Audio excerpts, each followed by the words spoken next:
ጤና ይስጥልን ውድ መረጃ የዩቲዩብ ገጽ ተከታዮችና አድማጮች እንደምን አላችሁ? ለዕለቱ የተመራረጡትን አርዕስተ ዜና ወደ እናንተ ይዘን ቀርበናል። ሱዳን ጦር በኢትዮጵያ ድንበር አቅራቢያ የሚገኘው ቁልፍ ምሽግ ተቆጣጠረ። የሱዳን ጦር በብሉ ናይል ግዛት አዲስ በከፈተው ጥቃት በኢትዮጵያ ድንበር አቅራቢያ የሚገኘው አማጽያ ምሽግ መቆጣጠሩን አስታውቋል። በዚህም ጉዳይ በዜና ጥንቅራችን አካተናል። ጄኔራሉ አፈሳ ደርግን ያስንቃል አሉ። በትግራይ የወጣት አዋጅ አንድ መንግስት ወደ ፋሽነት ካልተቀየረ በቀር አያወጣውም ሲሉ የነ ዶክተር ገብረጽዮን ገብረ ሚካኤልም በትግራይ ክልል እየተከተሉት ያለው ስልት ሻዕቢያና ደርግን የሚያስንቅ አፈና ነው ሲሉ ጄኔራሉ ገልጸዋል። እነዚህ ጄኔራል ምን አሉ የሚለውንም በዜና ትንታኔያችን አካተነዋል። ጦርነቱን ለማቆም የተደረገው ስምምነት የአሜሪካ ሽንፈት መግለጫ ነው ስትል ኢራን ተናገረ። ጦርነቱን ለማቆም በኢራን በዩናይትድ ስቴትስ መካከል የተደረገው ስምምነት አሜሪካ ሽንፈት መግለጫ ነው ሲሉ የኢራን ተደራዳሪ ቡድን መሪ የሆኑት መሐመድ ባገር ጋሊፍ ተናግረዋል። በዚህም ጉዳይ በዜና ጥንቅራችን አካተናል። በታዋቂው ጆሃር መሐመድና በሚዲያ ባለሙያው ግሩም ጫላ መካከል በማህበራዊ ትስስር ገጻቸው ላይ የሰላይ ቃላት ምልልስ ተካሂዷል። በዚህም ጉዳይ በዜና ጥንቅራችን አካተነዋል። የወጣው የነዳጅ ዋጋ ወረደ። ሆርሙዝ ወሽመጥ ታሪካዊ የነዳጅ ፍሰት መመዝገቡንና የነዳጅ ዋጋ መቀነሱን ተሰማ። በዚህም ጉዳይ በዜና ጥንቅራችን አካተናል። እስራኤል ህፃናትን ኢላማ በማድረግ በጋዛ የዘር ማጥፋት ወንጀል እየፈጸመች ነው ሲል የተባበሩት መንግስታት ድርጅት መግለጫ ወጥቷል።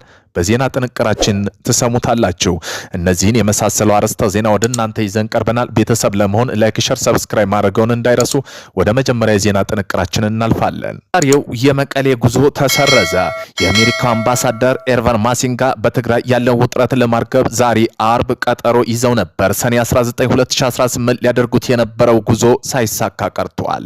ለጉዞ መሰረዝ ዋና ዋና ምክንያቶችም በዶክተር ገብረጽዮን ገብረ ሚካኤል የሚመራው አካል ራሱ እንደ ፓርቲ መሪ ሳይሆን እንደ ክልል መንግስት አድርጎ ለማቅረብ መፈለጉን፣ አምባሳደሩ ከጄኔራል ታደሰ ወረደ ጋር እንዳይገናኙ መከልከሉ፣ የውጭ ጉዳይ ሚኒስቴር ያወጣው የዲፕሎማቶች የክልል ጉዞ ቅድመ ማስጠንቀቂያና ማሳወቂያ መመሪያ፣ የዛሬው ቀጠሮ ባይሳካም አምባሳደር በቀጣዩ ለመወያየት የሚያደርጉትን ሙከራ እንደሚቀጥሉ ተገልጿል።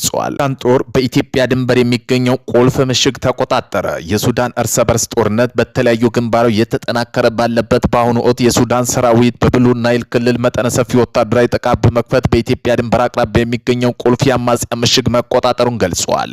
ሱዳን ትሪቢዩን የቻይናው ዥዋን እንደዘገበው ከሆነ ወታደራዊ ዘመቻ ማክሰኞ ዕለት በጌሳን ወረዳ በአራተኛ እግረኛ ክፍለ ጦር ስር የሚገኘው እግረኛ ብርጌድ እየተካሄደ ሲሆን ጥቃቱ ከኢትዮጵያና ከሱዳን ድንበር በግምት 1 ኪሎ ሜትር ርቀት የሚገኘው ያቡ ዳጉላ እና አሻቦ ባሻገር ያሉ አካባቢዎች ኢላማ ያደረገ ነው።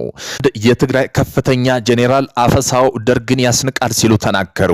በትግራይ የወጣውን አዋጅ አንድ መንግስት ወደ ፋሽስትነት ካልተቀየረ በቀር አያወጣውም ሲሉ የነ ዶክተር ገብረጽዮን ገብረ ሚካኤል ቡድን በትግራይ ክልል እየተከተሉት ያለው ስልት ሻዕቢያንና ደርግን የሚያስቅ አፈና ነው አሉ ጄኔራል ጻድቃን ገብረትንሳኤ።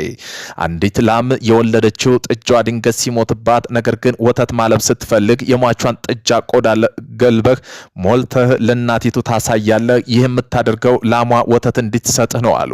ይህንን ከምሳሌ ጋር ያመሳሰሉት ከዚያ በኋላ ታልባለህ። ይህ ደግሞ በሀገራዊ ባህል አርሲ ይባላል፣ ሁሉም ሰው ያውቃል አሉ።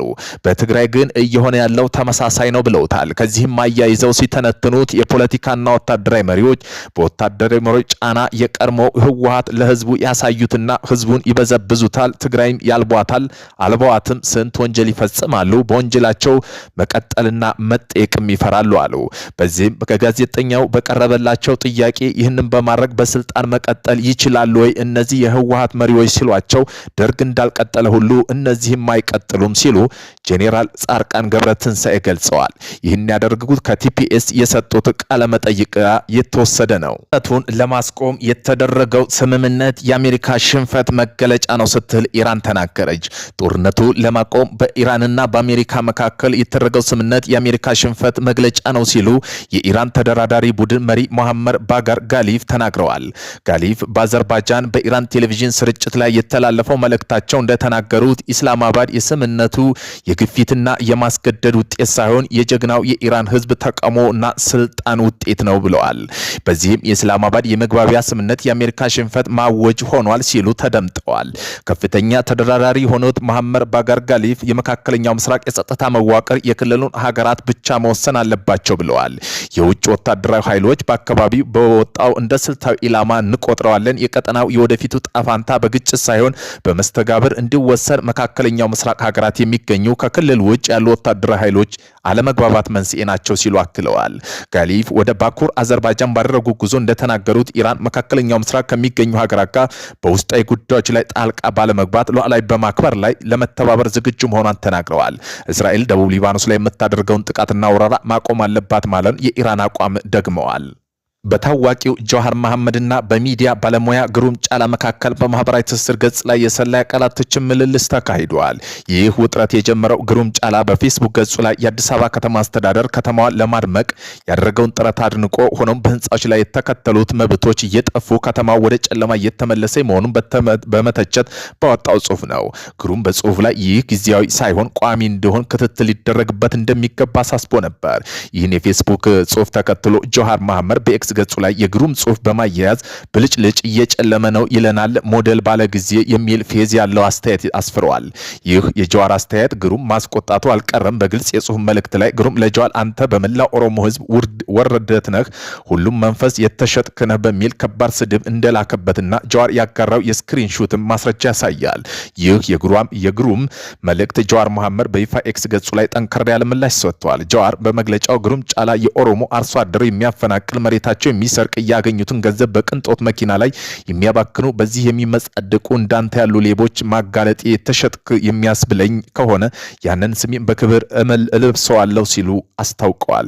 በሁለት ግለሰቦች መካከል የተፈጠረው መካረር በማህበራዊ ሚዲያ ላይ ተጠቃሚው ዘንድ ሰፊ መነጋገሪያ ሆነዋል። እስራኤል በደቡብ ሊባኖስ የድሮን ጥቃት ፈጸመች። አልጀዚራ እንደዘገበው ከሆነ በአሜሪካና ኢራን ግፊት የተደረገው የተኩስ አቁም ስምምነት በመጣስ እስራኤል በደቡብ ሊባኖስ ባታህ አካባቢ በፈጸመች የድሮን ጥቃት የሁለት ሰዎች ህይወት አልፏል።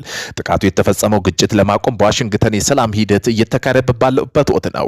የእስራኤል መከላከያ ሚኒስተር እስራኤል ካትዝ በአሜሪካ በኩል ጥያቄ ቢያቀርብ እንኳ ጦራቸው ከደቡብ ሊባኖስ አናስወጣም ያሉ ሲሆን ጠቅላይ ሚኒስተር ቤንጃሚን ኔታንያሁ ሂዝቦላን ለመከላከል በደቡብ ሊባኖስ ልዩ ቀጠና የመፍጠር ዓላማቸው ገና እንዳልተጠናቀቀ ገልጸዋል።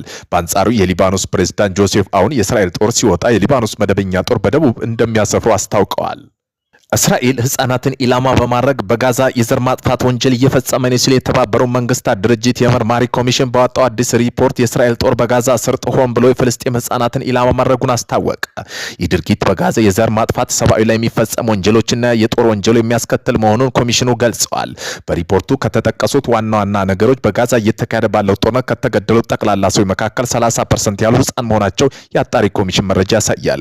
ከጋዛ በተጨማሪም ከተያዘው ዌስት ባንክ ግዛቱ ተመሳሳይ የጦር ወንጀል መፈጸማቸው ሪፖርቱ አመላክተዋል። የእስራኤል የጸጥታ ኃይሎች ፍልስጤማውያን በጋራ ለማሸማቀቅና ለመሸንቆጥ ሲሉ በህፃን ላይ ጾታዊ ጥቃት እንደ መሳሪያ መተግበራቸው ኮሚሽኑ በሪፖርት በዝርዝር አስፍረዋል። በሆርሙዝ ወሽመጥ ታሪካዊ የነዳጅ ፍሰት መመዝገቡንና የነዳጅ ዋጋ መቀነሱ ተሰማ። በሆርሙዝ ባህር ወሽመጥ በኩል አንድ ቀን ብቻ 19 ሚሊዮን በርሜል ድፍድፍ ነዳጅ በመጓጓዝ ታሪካዊ ክብረ ወሰን መመዝገቡን ፕሬዝዳንት ዶናልድ ትራምፕ አስታውቀዋል። ይህ ከፍተኛ አቅርቦት ተከትሎ በዓለም አቀፍ ገበያ ላይ የነዳጅ ዋጋ በከፍተኛ ሁኔታ መቀነሱ ጀምረዋል። ፍሰቱ ያለምንም የደህንነት ስጋት መከወኑን በዓለም ኢኮኖሚ መረጋጋት ለአቅርቦት ሰንሰለት መሳለጥ ትልቅ አስተዋጽኦ እንዳለው ባለሙያዎች ገልጸው በአሁኑ ወቅት በብሬንት ድፍድፍ ነዳጅ በበርሜል 77.8 እስከ 78.1 ዶላር ድረስ ሲሸጥ የWTI ክሩድ ደግሞ ከ73.4 እስከ 74.1 ዶላር እየተገበያየ ነው ተብሏል።